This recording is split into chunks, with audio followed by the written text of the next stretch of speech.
Pick that up, sweetheart. That is what Dr. Caldwell said 47 minutes before Commander Jackson Hayes coded for the third time. Seattle General's ICU hummed at 2 in the morning with the sound of ventilators cycling through their mechanical breath, the whoosh and click, a rhythm so constant that silence would have felt like drowning. Elena Martinez moved through the fluorescent white like someone who had learned long ago that efficiency left no room for noise. Her scrubs were navy blue, unmarked, unremarkable. Her badge clipped at her waist read simply, RN. Her hands, when she moved and fall-line or adjusted the drip rate on a heparin infusion, moved with a kind of precision that made newer nurses stop and watch, though she never seemed to notice them watching. She had a slight limp favoring her left leg, the kind that came from old trauma that had calcified into muscle memory. In her locker on the third floor, pushed to the back behind her second pair of shoes, sat a shadow box she had not opened in 3 years. Inside it were medals she did not wear and insignia she did not claim.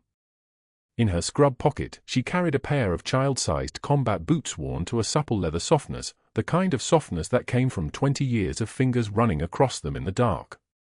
She did not talk about the boots. No one asked. Bed 12 was Commander Jackson Hayes, Navy SEAL, 38 years old, admitted 3 days ago with what the chart called unexplained cardiac events with escalating arrhythmia. The real diagnosis was murkier. The attending physicians had discussed it in the hallway where they thought no one was listening, a man in his physical prime experiencing syncope episodes, chest pain radiating to his left arm, and most troubling, gaps in his memory. Not small gaps. Significant ones. Whole deployments he could not quite place. Names he should have known that seemed to slip through his consciousness like water through open fingers.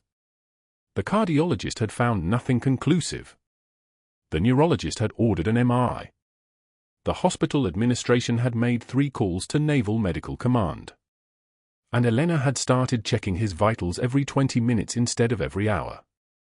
She did not know, at first, why she was drawn to him. The recognition came on the second night, when she was repositioning his endotracheal tube and caught sight of his left shoulder, a scar tissue pattern that matched, exactly, the shape and placement of a wound she had dressed while crouching behind a burning Humvee in the Uljolan district of Fallujah on March 12, 2004. A 10-year-old boy. An embassy evacuation gone catastrophic. She had carried him for miles through enemy fire with her left leg already compromised, his blood soaking through her field jacket, his small hands gripping her neck so hard she thought he might choke her, whispering the same 3 words over and over, "Don't let go. Don't let go. Don't let go." She had never let go. She had carried him to the extraction point, handed him to a medevac corpsman, and then turned around and went back because there were others who still needed carrying. By the time the operation classified and the boy's file sealed, she was already being reassigned. She had searched for him, once, when she still used her real name and her real rank. She found nothing. The records were gone. The names were redacted. The memory stayed. Now he was lying in bed 12 of Seattle General's ICU with vital signs that were destabilizing, and his left shoulder bore the scar she had watched form while his mother held his hand in a field hospital 7,000 miles away. Elena was pulling his chart to verify his current medications when Dr. Caldwell arrived for the morning shift. He moved through the ICU the way men with unexamined authority always moved, with the assumption that the space would rearrange itself around him. He was 52, impeccably dressed despite the hour, his tie a silk that probably cost more than Elena's weekly salary. His cologne arrived before he did, something expensive and aggressive that made the antiseptic air feel violated. He flipped through Hayes's chart, frowning. His fingers moved across the screen, and Elena watched his eyes track the digital records. She was standing at the medication station, 16 feet away, ostensibly checking the 4 pump settings on a versed infusion. She was not looking at him. She was watching the reflection of his face in the dark monitor screen in front of her. That was when she saw it. The upcoding. Not a mistake, a pattern. A deliberate pattern. Caldwell was billing for interventions that had never been performed. A $99255 consultation charge for a patient who had never been seen by cardiology. A charge for an echocardiogram that existed nowhere in the imaging records. A code for a CT angiography of the chest that had no corresponding RAD report, no images, nothing, just a line item that would trigger insurance companies to reimburse at rates that assumed the procedure had been completed and interpreted. And then she saw the name on the previous patient chart he had just pulled up. Jackson Hayes's name was listed on a discharge order for Mrs. Patricia Wendell, 63-year-old in bed 7 who was currently septic and coding in and out every 6 hours. The discharge orders that Caldwell had written were for the wrong patient. If Elena had not caught them, if she had processed them routinely, Mrs. Wendell would have been sent home to die in her living room while the insurance company paid out $70,000 for her successful treatment. Elena's jaw tightened. Just a small tightening, the kind that would have been invisible to anyone not trained to read the micro-expressions that combat personnel learn to hide. She said nothing. She did not even look at Caldwell directly. She simply walked to bed 7, pulled the discharge orders from the chart, and moved them to the correct file. Caldwell did not notice. But when she turned to return to the medication station, she found him standing directly in her path. "I need these charts," he said, holding out his hand in a gesture that was not quite a request. He was taller than her by 8 inches. He used it. "The ones you're holding. Now." Elena handed him the charts. She did not hesitate. She did not make eye contact. She moved with the practiced deference of someone who had learned that compliance was often safer than conflict. This was who she was, at Seattle General. This was the woman she had become. Just a night nurse, just someone who showed up and did the work and never asked questions that might attract attention. Caldwell took the charts and walked toward Hayes's bed. Elena turned back to the medication station, but her peripheral vision tracked him. He was reviewing something on the chart, his expression shifting. He looked up, directly at her, with the particular expression of a man who had just realized something unpleasant. Then he walked to the ICU hallway. Elena heard the commotion before she saw it, the sharp sound of papers being scattered, the crisp snap of cardstock hitting the polished floor, the flutter of pages spreading across the tile like autumn leaves. She moved toward the sound without thinking about it, her legs responding to something deeper than instruction. The hallway outside the ICU doors was lined with residents, 4 of them, young, exhausted, waiting for sign-out rounds to begin. And in the center of them, Dr. Caldwell stood with an empty patient chart folder in his hand, his expression arranged into something that might have looked like concern to someone who did not understand the micro-expressions of calculated cruelty. "These are completely disorganized," Caldwell said, loud enough for all of them to hear. "Completely unusable. I cannot work with this level of incompetence." He turned toward Elena, who had stopped at the threshold of the ICU doors. "Pick that up, sweetheart. And next time, perhaps you could attempt to keep your station in some sort of functioning order. It reflects poorly on all of us." The word sweetheart landed the way Caldwell had intended it to land, coating the words with a sugar that made them poisonous. The residents shifted their eyes away. The silence that followed was not the silence of respect. It was the silence of people who were watching someone else's humiliation and feeling grateful it was not them. Elena knelt and began gathering the scattered charts. Paper stuck to the damp floor with the residue of someone's spilled coffee. Her hands did not shake. Her breathing did not change. She moved methodically, stacking the pages, ordering them, her expression a blank mask that revealed nothing, not anger, not hurt, not the white-hot calculation that was happening behind her eyes. The residents watched her work. Caldwell watched her work. And none of them saw what was actually happening in that moment, that Elena was reading every single chart that passed through her hands, photographing the information with the kind of visual memory that came from years of battlefield triage where you had seconds to assess, categorize, and act. She saw the patterns. She saw which patients Caldwell had selected for upcoding. She saw the insurance companies involved. She saw the dollar amounts that had already been processed. And she understood, with the clarity of someone trained to understand such things, that this was not a small fraud. This was systematic. This was calculated. This was the kind of thing that destroyed careers and ended with federal indictments. She also understood something else, something that made her hands move with even more precision. Caldwell had no idea who he was mocking. He was a man who had decided that the quiet woman with the limp was nobody. A woman without credentials, without status, without the kind of institutional power that mattered in hospitals. What he did not know was that the woman he had ordered to her knees had once led a squad of 12 Marines through a minefield. What he did not know was that the woman gathering his scattered papers had held a child's life in her hands while artillery rounds fell around them. What he did not know was that the woman he was humiliating had served as a Master Chief Petty Officer in the United States Navy, and her classification level was still so high that her service record would appear as a blank page to anyone who tried to access it. But that wasn't the worst part. The worst part was that she recognized exactly why Caldwell had chosen this moment to assert his dominance. He had seen her catch him. He had seen her correct the discharge orders. He understood, at some level, that she had noticed his fraud, and so he was doing what men with his particular kind of power always did. He was trying to intimidate her into silence. He was establishing the social hierarchy before she could establish anything else. He was making a mistake that would, eventually, destroy him. Elena finished gathering the last of the charts and stood. The limp was slightly more pronounced when she stood, an old injury, or perhaps just the pressure of maintaining perfect composure while your hands did impossible work. She held the stack of papers in her arms and looked directly at Caldwell for the first time. "Where would you like these?" she asked. Her voice was soft, almost deferential. The voice of a woman who had accepted her place in the hierarchy. The voice of someone who would not be a problem. Caldwell smiled. He smiled because he had no idea that he was speaking to someone whose actual job was to be a problem for people like him.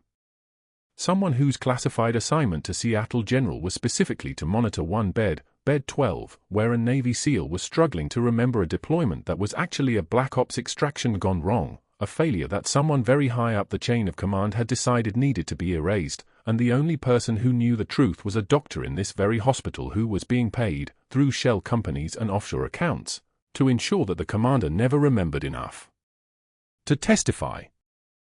Elena was supposed to be just a nurse. A quiet presence.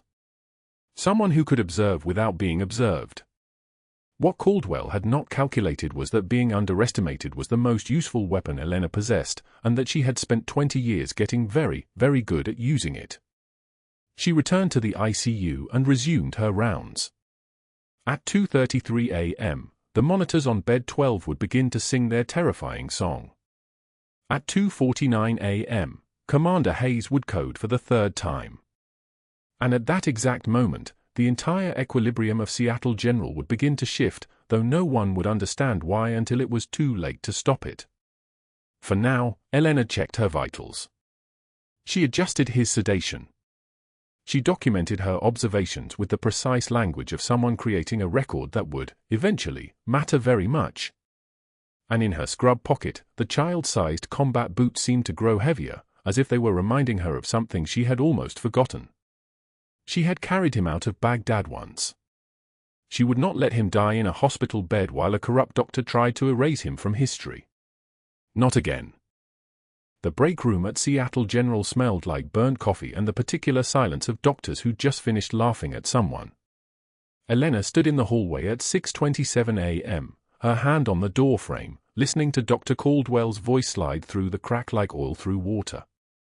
"I give the Martinez woman 3 days, maybe a week tops. She's got that quiet martyr thing going, but they always break." The attending physicians laughed, the sound of men who'd never been tested, never carried anything heavier than a clipboard. Dr. Reynolds leaned back in his chair, the springs creaking. "What's the bet up to?" Caldwell's smile came through in his voice. 200 says she's gone by Friday. My money's on Wednesday, honestly. Watch her hands shake when I'm in the room. They didn't know. None of them knew that the quiet nurse in the hallway had once carried a bleeding child for miles through enemy fire in Baghdad while mortars walked the streets like a hunter stalking prey. They didn't know that her hands had stopped shaking 20 years ago, right around the time she'd learned that trembling was a luxury only people with options could afford. Elena turned away from the break room door and walked toward the cafeteria, her face an unreadable mask, her breathing controlled. The fluorescent lights buzzed overhead like fluorescent lights do at 6:19 a.m., with the particular malice of a new shift discovering it will be terrible. She pulled a tray from the stack. Oatmeal. Toast. Black coffee. The ordinary breakfast of someone who'd learned that food was fuel and nothing more. She was reaching for the juice container when the presence arrived behind her, too close, the air pressure changing the way it does before a collision. Caldwell's elbow came up, casual as a wave, and caught the tray with the kind of precision that felt practiced. The physics was simple. The tray was light. His elbow was not. Oatmeal exploded across her scrubs like shrapnel from a detonation, milk pooling across the tile floor in a white stain that looked like the map of a country nobody wanted to visit. The cafeteria fell silent. 50 people stopped mid-chew, mid-sip, mid-conversation. Caldwell smiled, the smile of a man who'd never seen what silence actually looked like when it had teeth. Clumsy this morning, sweetheart. His voice was loud enough for everyone to hear. Loud enough for the medical students to memorize his performance. Loud enough for the narrative to be set in stone before Elena could reshape it. Elena kneeled. Her movements were methodical, precise, the kind of precise that comes from having done harder things in worse places. She pulled napkins from her pocket, already anticipating the need, and began wiping the floor. Her hands did not shake. Her jaw did not clench. Her face showed nothing, the way faces show nothing when the person behind the eyes has already decided they'll outlive you. A resident tried to help. Elena waved him away with a single gesture. She finished the floor alone, disposed of the tray, and walked out of the cafeteria while Caldwell stood watching, his smile faltering just slightly, the expression of a man who'd expected trembling and gotten stone instead. But that wasn't the worst part. The worst part came at 9:23 a.m. at the nurse's station, where Caldwell appeared with a patient chart in his hand like a weapon someone had just sharpened. He didn't hand it to her. He slammed it against her chest hard enough that the impact registered through her ribs, and paper scattered across the polished floor like snow falling in a place where it meant something. "Pick that up, sweetheart," he said loud enough for the medical students to hear, loud enough for the attending physicians rounding 3 beds away to pause and listen. His smile never reached his eyes. His eyes were the eyes of a man testing how far he could push before someone broke. Elena kneeled again, gathering pages. These were discharge orders. She could see the patient names, could see the room numbers, could see that they were deliberately written for the wrong patients. A coding patient in bed 7 would have been sent home if these orders had been processed. A post-operative patient in bed 12 would have been discharged mid-hemorrhage. She'd caught them an hour earlier, had crossed them out, had written new ones. Caldwell knew she'd caught them. This was not about the papers. This was about whether she'd let him make her small. She picked up every page, every sheet, every notation of his intentional malice, and she stacked them in perfect order. Her face showed nothing. Caldwell walked away. The medical students watched her kneel and watched her work and watched her stay small when every bone in her body knew how to be dangerous. And that's when the real nightmare began, not the humiliation, but the knowledge that he was activating something. Later, alone in the supply closet with the door closed and the shelves full of gauze and syringes and the weight of everything she couldn't say, Elena gripped a metal shelf until her knuckles went white. Her breathing stayed controlled. Her teeth stayed unclenched. But her hands gripped that shelf like it was the only thing between her and the rotor wash of every helicopter she'd ever heard coming home. 10 seconds. 20. 30. Then she released. She opened her eyes. She smoothed her scrubs, fixed her hair, checked her face in the small mirror she kept behind the iodine bottles. Unreadable. Perfect. Professional. The mask was intact. She returned to the floor with the same expression she'd worn for 3 years, the expression that said, "I am just a nurse, I am nobody important, I have nothing to hide." Behind that mask, she was already moving. She'd been moving for 3 years, and now she was moving faster. Because Caldwell had just made a phone call at 9:41 a.m., she would learn later. A phone call to a board member named Sterling who owed him a favor from a golf tournament and a Friday night whose details nobody discussed. A phone call to a board member named Pierce whose nephew had gone through Caldwell's billing for a hernia repair that never happened. A phone call to the state nursing board with language already prepared, already documented, already weaponized. The complaint arrived in an email at 10:17 a.m., allegations of protocol violations, allegations of overstepping scope of practice, allegations that would take time to disprove, and time was the one thing Elena didn't have. Because at 1:33 a.m., the monitors would scream. At 1:37 a.m., the code team would arrive. At 2:11 a.m., Dr. Caldwell would call time of death, and Elena would see something no one else would see, something that would matter more than every complaint, every conspiracy, every careful orchestration of her professional destruction. She would see a 10-year-old boy with an adult's face, a boy she'd carried from a burning Humvee in Baghdad, a boy whose combat boots were sitting in a shadow box at the bottom of her locker, a boy who was not actually dead, not yet, not while his carotid showed pulse, not while his brain still fought. And in that moment, every strategic move Caldwell had made, every board member he'd called, every complaint he'd filed would become irrelevant. Because the only thing that would matter was whether a woman who'd learned to stay invisible could choose, in one moment, to become undeniable. The supply closet smelled like antiseptic and old fear, the way supply closets do when people stand alone in them and grip shelves until their knuckles go white and their breathing finally breaks into something that might have been rage but looked, from the outside, like composure. At 1:33 in the morning, the monitors screamed. Not beeped. Not alarmed in that controlled hospital way. Screamed. Ventricular fibrillation painted itself across the screen in wild, jagged lines that meant Commander Hayes' heart had forgotten how to work, had abandoned rhythm entirely and dissolved into electrical chaos. Elena was 3 rooms down, charting on a patient whose blood pressure had finally stabilized, when the rhythm hit the monitor mounted in the hallway. She didn't hesitate. Didn't call out. Her hands moved first, badge clipping against her ribs as she stood, shoes silent on the tile as she crossed the distance in 4 seconds flat.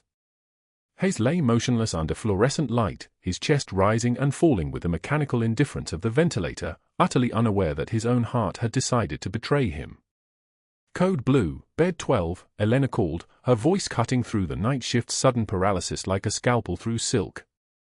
She was already gloved, already positioning her hands over his sternum, the heel of her right palm finding the exact spot between his ribs where her muscle memory had been waiting 2 decades to be useful. Compressions. Smooth. Hard. The kind of compressions that broke ribs, that fractured sternums, that saved lives. 1, 2, 3, 4. Her breath matched the rhythm. The room responded like a body waking from sleep, a resident sprinting for the crash cart, a lab tech materializing with an EKG lead, the respiratory therapist checking the ventilator settings. Dr. Caldwell arrived third, his white coat still buttoned, his hair suggesting he'd been awake long enough to comb it but not long enough to accept what was happening. Continue compressions, he ordered, as if Elena had needed permission. Get me an amp of epi. What's his rhythm? His voice carried the flat authority of a man who'd given this order so many times it had lost all meaning. VFIB, the resident reported, eyes fixed on the monitor. Still VFIB. Elena maintained her rhythm. Compressions were physics, not faith.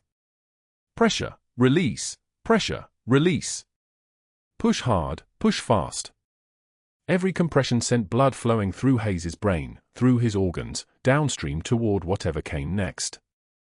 She could feel his sternum compressing under her hands, could feel the way his ribs became flexible under sustained pressure, could feel the absolute absence of any natural heartbeat beneath her palms. The epi went in. 1 milligram for push. The resident announced it like a prayer. Nothing changed on the monitor. The jagged lines of ventricular fibrillation continued their violent dance. Charge to 200, Caldwell said. His jaw had tightened into something that might have been concern or might have been irritation at the inconvenience of death at 1:37 in the morning. The defibrillator paddles appeared. Elena removed her hands. The resident placed the pads. The machine announced its terrible decision, shock advised. Delivering shock in 3, 2, 1. Hayes's body convulsed against the bed like a marionette with cut strings, his back arching, his arms jumping, the electrical current trying to jolt his heart back into obedience. The monitors showed nothing. Still fibrillation. Still chaos. Resume compressions, Caldwell ordered. Elena resumed. Her hands found the rhythm again without conscious thought, without hesitation, without anything but the absolute certainty that her hands had done this before in a place called Baghdad with a boy who was smaller than this man, whose chest was narrower, whose ribs were thinner but no less determined to survive. Second shock. Nothing. Third round of medications. The clock ticked past 1:40. 1:45. 1:52. Each minute a eternity. Each compression a decision to keep pushing, to keep trying, to refuse to accept what every monitor in the room was screaming at them. That it was over. That Hayes was gone. That there was nothing left to save. At 1:58 in the morning, Dr. Caldwell raised his hand. A small gesture, barely noticeable, but Elena felt it the way a hawk feels a shift in wind currents. "Stop compressions," he said quietly. The kind of quiet that came after accepting defeat. Time of death, 1:58 a.m. His eyes moved across the room with the mechanical precision of a doctor who had made this announcement hundreds of times, who had learned to separate his voice from his emotions, who had perfected the art of being present while remaining untouched. A resident began to document. A lab tech reached for the 4 lines. Someone made a note in the chart. The room began its quiet ritual of closing, of accepting, of moving forward because that was what you did when death won. That was what you always did. Elena's hands were still positioned on Hayes's sternum. She didn't pull them away. She stood motionless, watching his face, the profile of a man in his 50s, the grey threading through his dark hair, the slight scar along his left temple that she could have traced blindfolded because she'd traced it once before in the chaos of Baghdad, her fingers checking for skull fractures under desert sand and emergency lighting. But that wasn't what held her. What held her was the flutter. Impossibly small. Impossibly faint. But there. In the carotid artery on the left side of his neck, where she'd taught a 10-year-old to check for pulse during a training exercise that had become real when explosions made everything real. She saw it. That whisper-thin thread of electrical activity. That refusal to surrender completely. His brain was still fighting. His nervous system hadn't accepted the verdict. His body was arguing with the monitors, with the doctors, with the absolute pronouncement that he was gone. Caldwell was already moving toward the door, his role concluded, his clinical responsibility discharged. The resident followed. The respiratory therapist began the process of disconnecting equipment with the quiet efficiency of someone who had performed this ritual with the same frequency that other people made coffee. But that wasn't the worst part. The worst part was that Elena felt something shift inside her chest, felt something that had been carefully contained for 20 years begin to fracture, felt the weight of every careful choice and every hidden identity and every single moment of staying invisible suddenly become impossible to bear. Because standing in this room with monitors announcing a false death, with doctors accepting a lie, with a man's brain still fighting while the world declared him done, it meant she had to make a choice. The kind of choice that couldn't be unmade. The kind of choice that would remake her from a careful invisible nurse into something far more dangerous. The supply closet had been escape. This moment was war. She waited until Caldwell crossed the threshold. Waited until the resident's back was turned. Waited until the door swung half-closed on its hydraulic hinge and the room became a pocket of relative silence in the roaring hospital night. Then Elena stepped backward, her eyes never leaving Hayes's face, unlocked the ICU door from inside. The click of the lock sounded like a weapon chambering. 30 seconds later, someone noticed. A resident pushing a medication cart in the hallway saw the locked door, saw Elena's dark form visible through the safety glass, saw the monitors still running, still recording, still insisting that something impossible was happening. He moved toward the door. Elena's eyes met his through the glass. Something in her expression stopped him cold. The same expression that had made soldiers move faster, that had made boys trust her in Baghdad, that had made the difference between survival and names on Arlington Memorial walls. He stepped back. He moved away. He would, Elena knew with the absolute certainty of someone who understood hierarchy and respect and the invisible authority that came from having survived things that broke people, go find security. Go find Caldwell. Go find whoever was in charge. But that wouldn't happen for another 2 minutes. 2 minutes was an eternity when you understood battlefield medicine like Elena understood it. Her gloves were still sterile. Her hands moved before her mind could finish the thought, pulling on a fresh pair with the snap of latex that sounded like a starting gun.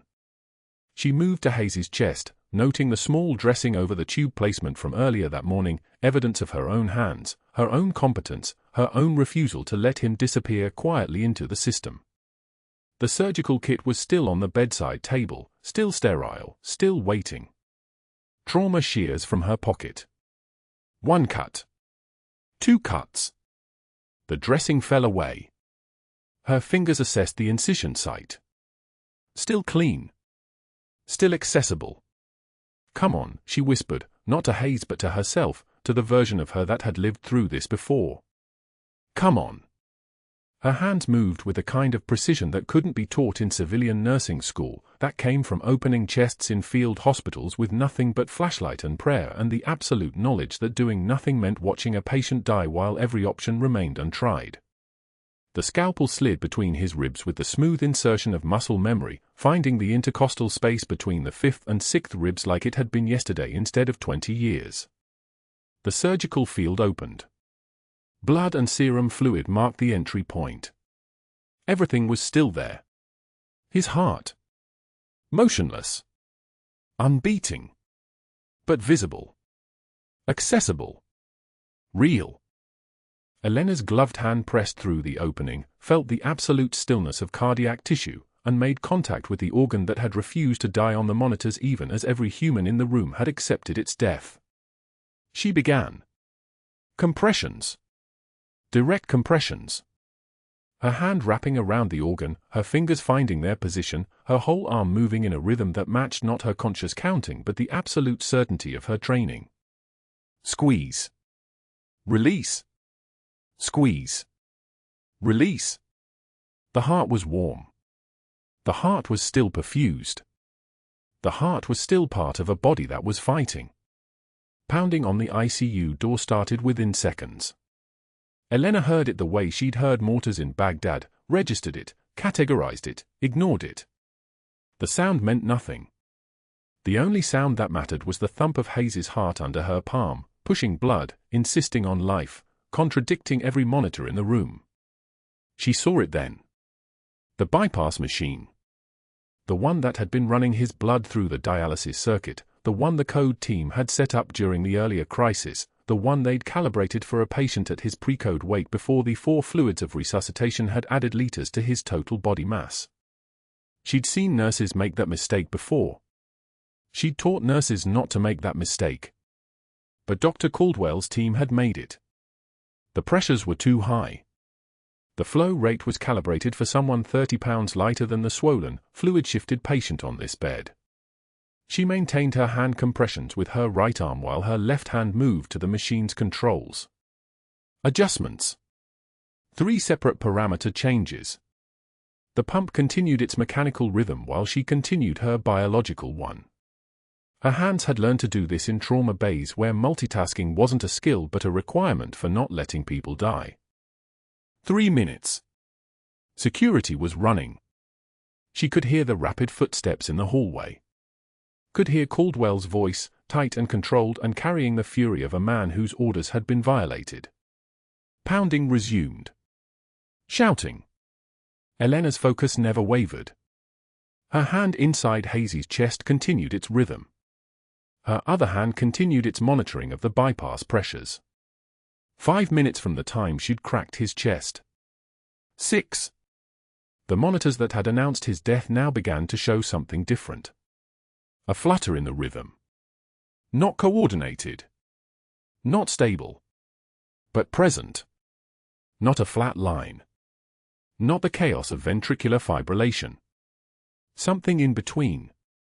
Something that looked like a heart remembering how to work. At 2:52 in the morning, beneath the absolute fury of Dr. Caldwell's pounding and the louder fury of his voice through the door's small speaker, "Open this door now. You're violating every protocol. You've killed your career." Elena felt it. The moment that changed everything. Hayes's heart caught. Not under her hands. Not through her compressions. But on its own. The rhythm became coordinated. Weak, but organized. Sinus rhythm.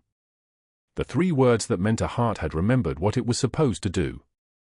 Elena maintained her compressions for 3 more minutes, letting his cardiac tissue stabilize, letting the rhythm strengthen, letting the monitors confirm what her hands had already known. His heart wanted to live. His brain wanted to live. His body, even when every authority in the room declared him dead, had insisted on survival. She secured the surgical field with temporary sutures, moved his hand away from his chest with the careful gentleness of someone who had just given him back his life.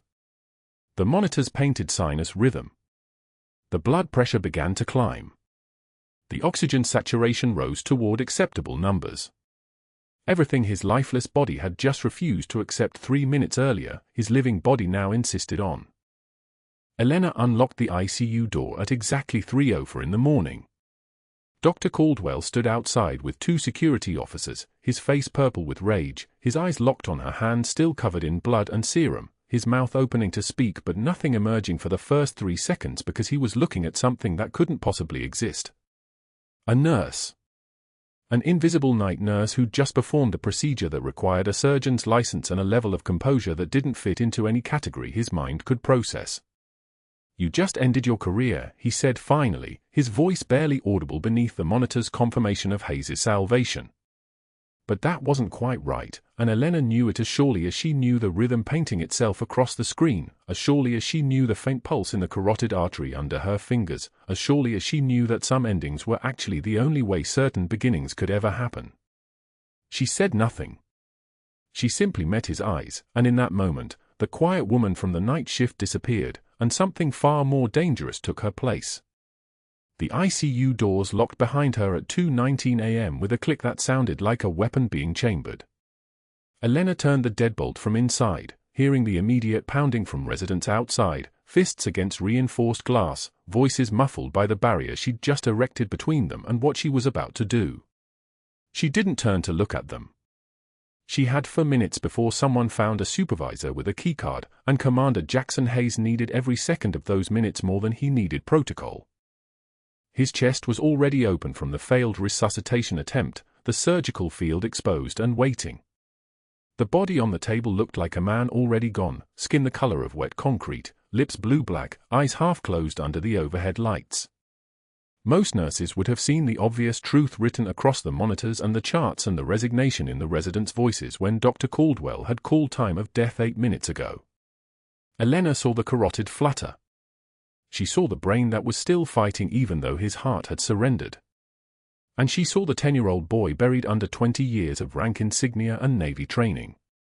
She moved to the surgical field, her hands already gloved, already steady as surgical steel. The pounding on the glass continued, a rhythm that might have belonged to her heartbeat if her heartbeat had ever been anything but composed. Muscle memory took over. Her hands remembered Baghdad. They remembered operating on soldiers in convoy trucks with nothing but a headlamp and a prayer that the bleeding would stop faster than the shock would kill them. They remembered that sometimes the only way to save a life was to break every rule written about how you were supposed to save it. She positioned her fingers through the surgical opening, feeling the architecture of his chest cavity, the ribs spread and held back by retractors that the code team had left in place. His heart lay in front of her like a question she'd spent 20 years waiting to answer. Elena began direct cardiac massage, her hands physically squeezing his ventricles in rhythm, her fingers working the organ directly instead of compressing the ribcage from outside. The bypass machine hummed beside her, but she could hear the miscalibration in that hum, a pitch just slightly off, a rhythm that wasn't syncing with the compressions. One of the residents had adjusted the settings wrong during the code. "Come on, Hayes," she whispered, her voice so quiet the fluorescent lights nearly drowned it out. Not today. Her hand squeezed. Released. Squeezed. The carotid flutter she'd seen moments ago had been so faint it might have been a trick of the light, but Elena didn't deal in mitabins. Mitabins got soldiers killed. She adjusted her compressions, increasing the pressure fractionally, letting her entire body weight translate through her arms into his chest. The pounding on the glass had stopped. Someone was definitely getting a keycard. She reached for the bypass machine with her right hand while her left maintained compressions. The settings were off, the flow rate too high, the pressure parameters miscalibrated by someone who'd been running an emergency code on adrenaline and fear instead of precision. Elena changed the flow rate to 2.4 liters per minute, adjusted the pressure parameters, recalibrated the oxygen mixture flowing through the circuit. Her hands had learned these settings in a JSOC field hospital in Kandahar where the margin between life and death measured in milliliters and millimeters of mercury. The machine's pitch shifted, finding the correct frequency, humming now like it was meant to hum. Squeeze. Release. Squeeze. Her compressions continued unbroken, a rhythm as steady as a metronome, as relentless as the rain that had hammered down the night she'd pulled a burning 10-year-old from the wreckage of a Humvee while bullets pinged off the burning metal. She could hear the footsteps now, multiple people coming, someone with a keycard, someone with authority about to arrive and tell her to stop, to step back, to accept that some people were meant to die and she wasn't the one meant to save them. For minutes. That was how long she'd been working. The monitors still showed flat line. The residents who'd stepped away from the code had been right to step away.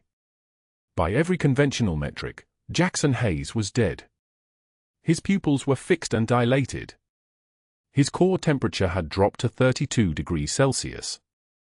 His brain had been without adequate oxygenation for nearly 12 minutes during the failed code. But Elena's hand remembered the boy with dust in his hair and terror in his eyes, the one who'd grabbed her neck so hard he'd left marks for 3 weeks.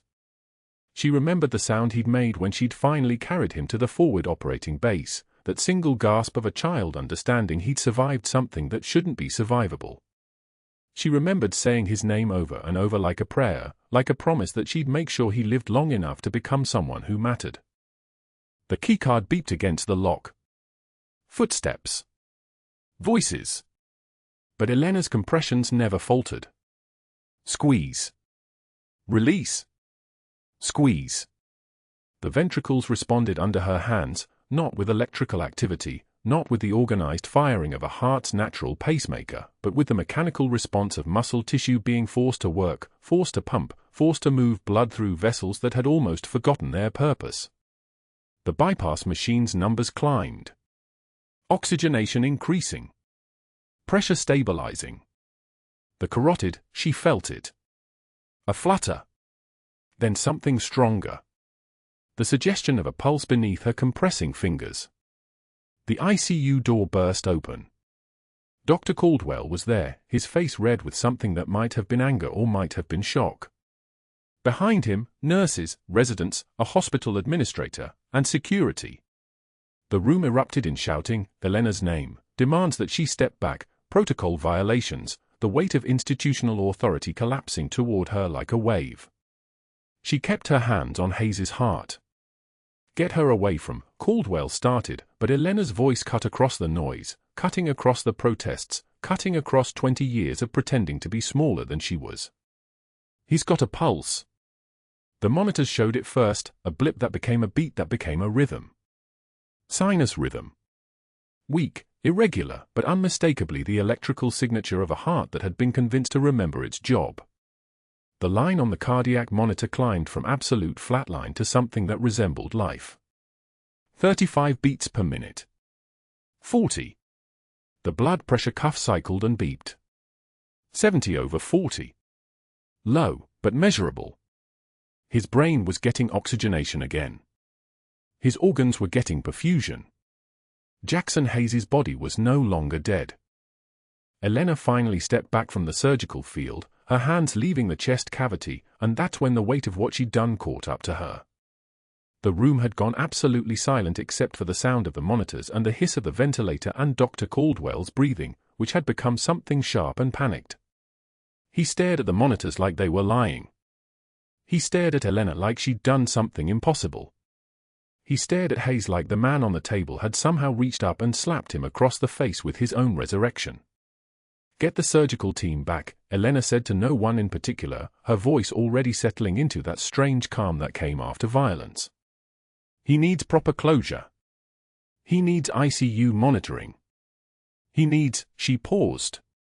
One of the nurses was already moving. Another was already calling surgery. The momentum of institutional medicine had shifted from declaring a death to preserving a life, and all of that momentum had come from a woman in scrubs who'd broken every rule, ignored every authority, and forced a dead man to keep breathing. Security hadn't moved. Dr. Caldwell hadn't moved. Elena turned toward the door, pulling off her gloves with the precision of someone undressing from a ritual, and she walked past them without a word. Her face was unreadable. Her hands were steady. If she was feeling anything, the only evidence was the slight tension in her jaw, the way her shoulders had settled lower, the way she'd just shifted from being a nurse to something else entirely. By 6 a.m., Hayes was in the surgical ICU with 2 large bore lines, a proper arterial catheter, an EEG showing measurable brain activity, and a prognosis that had shifted from deceased to guarded but stable. By 6:19 a.m., Dr. Caldwell had made his first phone call from his office to the hospital board president, a man named Sterling who owed him favors, a man who understood that reputations could be saved if problems were eliminated quickly enough. By 7 a.m., Caldwell had filed a formal complaint with the state nursing board claiming Elena had violated protocol, performed procedures outside her scope of practice, and endangered the patient with unauthorized interventions. By 8 a.m., he'd hired an investigator to pull her employment records, looking for discrepancies, inconsistencies, anything that could be weaponized. At 9 a.m., security escorted her out. They didn't have to be rough about it. They were almost apologetic. The veteran guard who'd jumped her car in the parking garage earlier that week was doing the escorting, and his face was carefully blank as he walked her to her locker. The cardboard box they handed her was already packed, her personal effects, her stethoscope, her name badge with her picture on it and the word nurse printed underneath in sans serif font that had never felt more like a lie. "I'm sorry," the guard said quietly. "I don't know what happened, but I know what I saw." Elena nodded. She didn't say anything. Her face remained composed, unreadable, the same face she'd worn while her hands were squeezing a dead man's heart back to life. She carried the cardboard box through the employee corridor at shift change, when the hallways were full of day shift nurses arriving, residents heading to report, the machinery of a functioning hospital moving around her like water parting around a stone.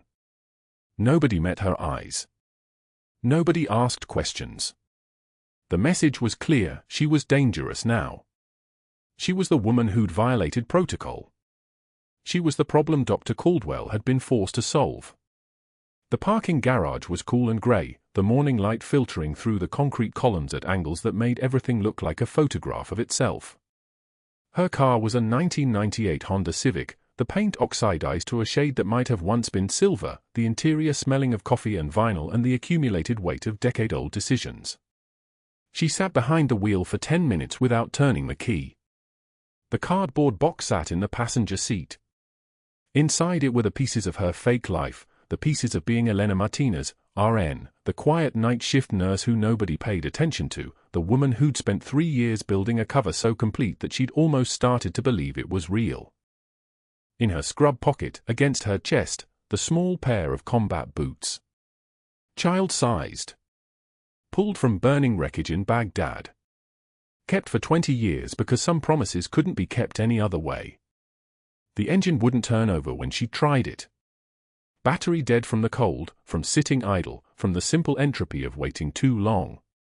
She pressed her forehead against the steering wheel and finally let the composure crack, not into tears, not into anything visible, but into a kind of stillness so complete it was almost indistinguishable from breaking. Her cover was disintegrating. Her mission was compromised. The evidence she'd been gathering on Caldwell's insurance fraud was now in the hands of hospital security, likely to be buried or destroyed. Hayes was alive, but he was unprotected, still vulnerable, still the target that someone wanted dead. And she was out. That was the worst part. Not the firing. Not the humiliation. Not even watching 20 years of work come apart. It was that she'd finally gotten close to the one person she'd sworn she'd protect, and now she'd been forced to walk away from him. The knock on the driver's side window came at 9:06 a.m. The older veteran who'd jumped her car. He didn't wait for her to respond. He just popped the hood, got his jumper cables from his truck, and brought her engine back to life without saying a word. When she tried to thank him, he just nodded and said, "Whatever you did, it was the right thing." She drove home in silence. The conference room doors burst open at 3:36 p.m., and Miguel Martinez stood in the threshold holding a shadow box like it was made of glass. His hands didn't shake. Elena's did, but only for a moment, long enough to grip the edge of the table before her composure settled back into place like water going still. The room had been a carnival of condemnation 5 minutes earlier, 3 board members leaning back in their chairs with the satisfied expressions of people about to destroy a career, the state nursing board representative reviewing her file with clinical detachment, and Dr. Caldwell at the head of the mahogany table wearing a smile that looked like a knife edge. Now the air pressure changed. Miguel's voice, 16 years old and carrying the weight of something he didn't fully understand, cut through the silence like a sonar ping. "Mom, they need to see these." Inside the shadow box was her Navy Achievement Medal, the ribbon faded from 40 years of careful storage, and beneath it the insignia of a Master Chief Petty Officer, the rank she'd buried deeper than any scar, worn only under dress blues that hadn't seen daylight in 3 years. A veteran security guard, the one who'd escorted her out of the ICU 6 hours earlier, stood slowly from the corner where he'd been waiting for his shift change. His eyes found the insignia and something shifted in his face, the way a soldier recognizes another soldier across a crowded room. "You didn't say you were military." Behind him, a former Marine whose name tag read Clayton stepped closer to the shadow box, and the room heard him say, "That's a Master Chief insignia." "That's..." He stopped, looked at Elena, looked back at the insignia. "Your regular Navy. Not a contractor. Not a consultant." The state representative's pen stopped moving. One of the board members leaned forward. Dr. Caldwell's smile didn't waver, but his hands came together on the table in a way that suggested he was holding something back: anger, confusion, the first cracks in whatever narrative he'd constructed. The door opened again, and the room's entire gravity shifted. A 2-star general walked in, not the kind of general who made entrances, but the kind who didn't need to. His uniform bore the insignia of Naval Special Warfare Command, and he carried a folder that had been classified so deeply it probably left shadows when it moved through hallways. He didn't sit. He stood at the end of the table and opened the folder with the precision of someone executing a warrant. His voice was parade ground clear, the kind of voice that had delivered death notifications and valor commendations in equal measure. Master Chief Petty Officer Elena Marie Martinez. 3 tours of duty. Naval Special Warfare Command, attached to SEAL Team 3, Charlie Platoon. Combat surgical deployments in Fallujah, Sanjin Valley, and Bagram Airfield. 2 silver stars. 1 bronze star. 2 purple hearts. He paused between each decoration like they were separate sentences, and the room heard them that way, each one landing like a stone. Recruited by Naval Intelligence in 2019 for deep cover hospital operations. Current assignment, classified. Elena didn't move. Didn't flinch. The woman they'd been trying to destroy was still sitting in the exact same posture, hands folded on the table, looking at nothing in particular. But something in the room recognized that stillness wasn't passivity, it was the kind of calm that comes from having already survived the worst. The kind that made junior officers stand a little straighter. The conference room doors opened a 3rd time, and Commander Jackson Hayes walked through them. He was pale, the 4 lines still visible under his uniform sleeve, moving like a man who'd checked himself out of ICU against medical advice because he understood something more important than his own recovery. Behind him came the sound of his boots on tile, a measured, deliberate tread, the way a man walks when he's carrying the weight of 20 years of unanswered questions. He looked at Elena across the table, and the room felt him see her the way she'd never let herself be seen. His voice when he spoke carried the authority of a Navy SEAL, the precision of someone who'd spent his career giving orders that meant life or death. This woman carried me for miles through enemy fire in Baghdad when I was 10 years old. During an embassy evacuation that turned into a nightmare. I was burned. I was bleeding. I couldn't walk. She picked me up and carried me out anyway. He paused, and the room heard the weight of the silence. I've been looking for her for 20 years. For the Guardian. That's what we called her, the one who came back into the fire when everyone else was running out. She's standing right here. The state nursing board representative's pen clattered onto the table. Dr. Caldwell's smile finally broke, not into anger, but into something worse, the realization that the ground beneath him was liquefying.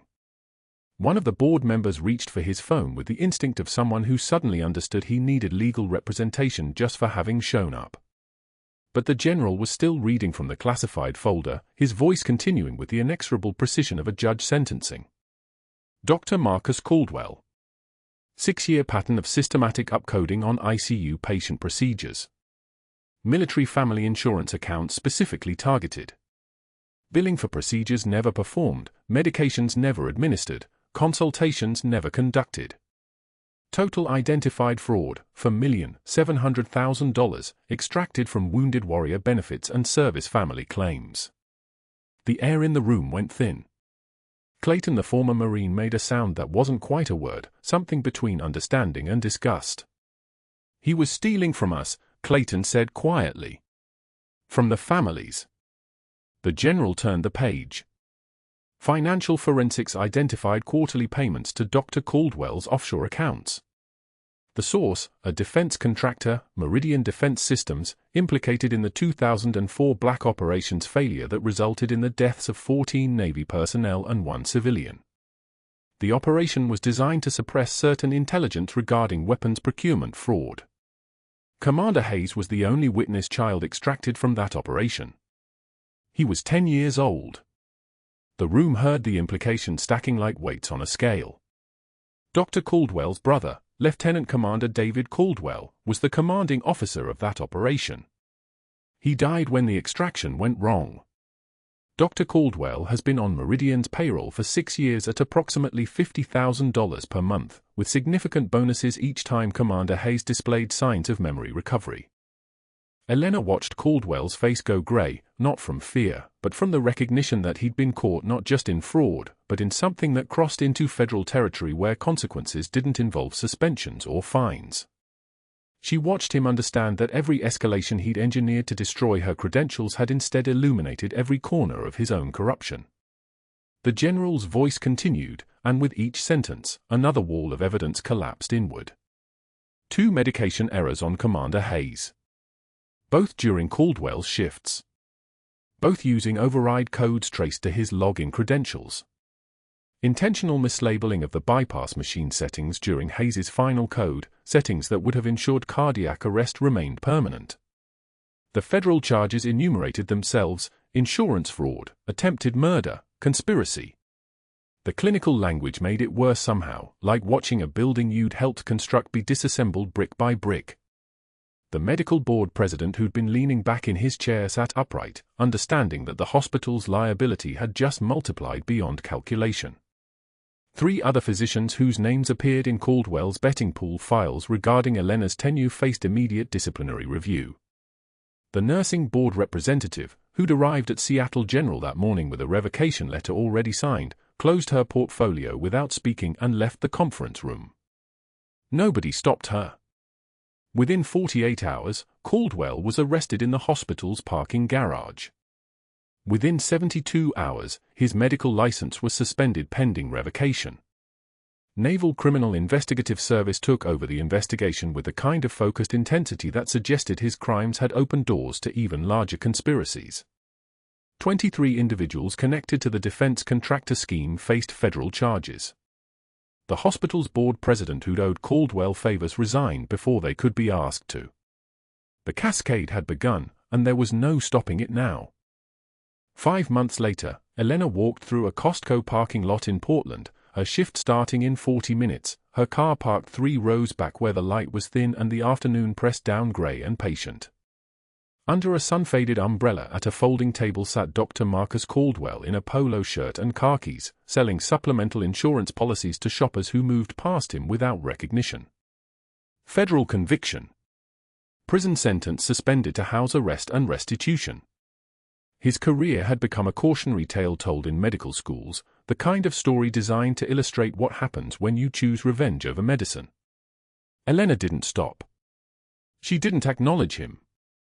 But Caldwell looked up as she passed, and their eyes met for 3 seconds, long enough for him to understand that the quiet nurse he'd tried to destroy was walking away from him while he sat at a folding table trying to sell insurance to people who didn't remember his name. She kept walking. The fluorescent lights of Seattle General hummed like they always did when she entered the ICU, and Elena moved through them the way she always had, steady, present, invisible to the staff who'd learned she preferred that distance. Commander Hayes visited on a Tuesday afternoon in June. He found her in the medication closet, pulling supplies with the economy of motion that came from doing the same task 5,000 times. "We're retiring the shadow box," he said. "Putting it in my office at Naval Warfare Command. With a plaque. I wanted you to see it first." He held out a frame containing her 2 boots, the child-sized one she'd pulled from wreckage in Baghdad, the one she'd carried for 20 years. Beneath them, the engraved text read, "The Guardian, Master Chief Elena Martinez, Baghdad 2004. Elena took the frame without speaking, turned it over in her hands like it was made of something precious. "You made it," she said finally. "I can stop carrying these now." The 2 of them stood in the medication closet, surrounded by bottles and vials, speaking in the language of people who'd already survived everything they needed to survive. Hayes looked at her for a long moment, then nodded, not a goodbye, but a completion of something that had been broken since 2004 and was finally whole again. Subscribe for more stories of the unrecognized heroes among us. Like and comment if you've ever judged someone only to find out you were dead wrong.